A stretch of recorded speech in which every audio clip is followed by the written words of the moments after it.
we have seen 100 ways of borrowing, lending and all such transactions, but what is unique about cash credit? Let's try to understand this unique concept. It's really very interesting. So before trying to understand, let's say I have a company and I need some amount of money for my daily operations of my company.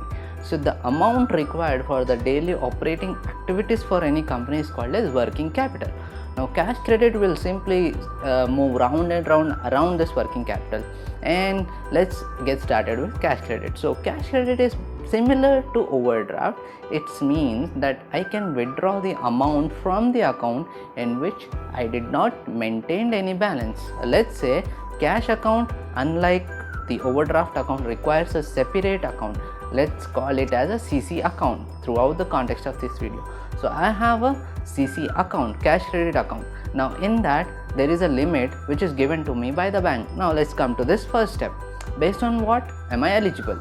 I am eligible based on my company value for which I want this cash credit.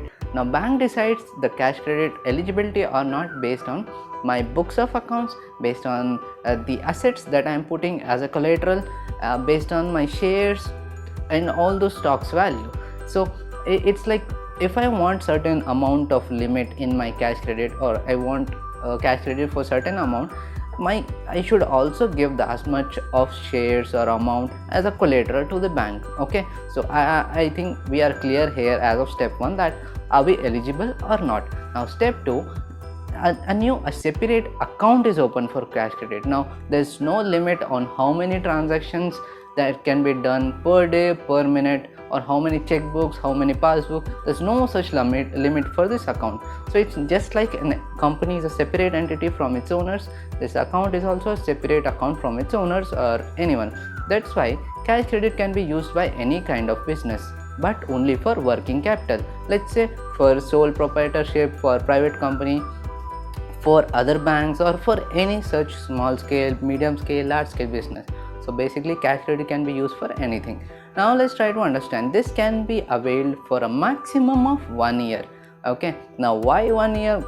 Is it like humongous task to renew it every time? So we'll try to understand by the end that 1 year is also very dangerous, but it's also very handy thing to have. So what is this unique thing about cash credit is that today I have availed a cash credit of 5 lakh rupees. Okay, now as soon as I availed it, I will be charged with the interest. As soon as I availed it, it's not like I've used it, it's just that I availed the feature and I was charged with the interest. So we'll try to understand about the interest part a bit later in this video, but trying to understand that I have 5 lakh limit in my cash credit CC account.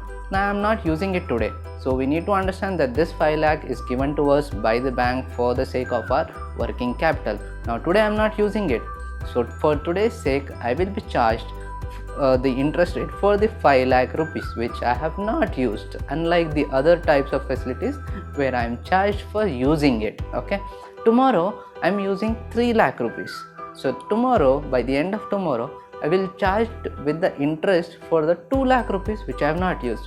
So out of 5 lakh, I have used the 3 lakhs and 2 lakhs is still there in the account. So the interest is charged for 2 lakhs. I hope you are getting the point that the amount for which I am not making use, I am charged with this. So basically the bank is putting this condition so that I've availed this feature for the purpose of working capital. They are asking me to just get the amount out of that account as soon as possible, so they don't charge me anything. Okay, so I'll try to have that amount out of that account as soon as possible, and I can have any number of transactions to repay back. Basically I need to put that amount back in the account. Now here is the thing, the interest is calculated. It might be daily basis, it might be the monthly basis, it might be quarterly basis. It again depends on the kind of agreement.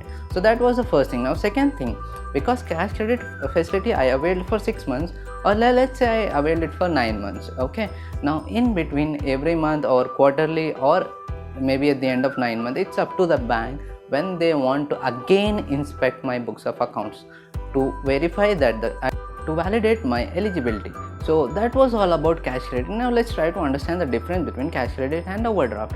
We have seen the difference in terms of interest. For overdraft it is more, for cash credit it is less, because of the purpose for which that amount is being used for. Second thing is the way the interest is charged. One, in which it is charged for not using it, and in other it is charged for using it.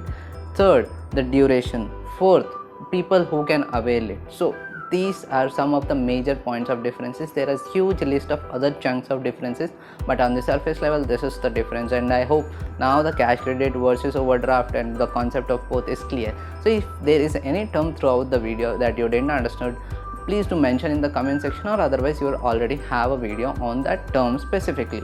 If there is anything specifically that you want me to work on, just mention that in the comment section, and any unique features that you came across for cash credit or for overdraft, do mention that as well. Thank you.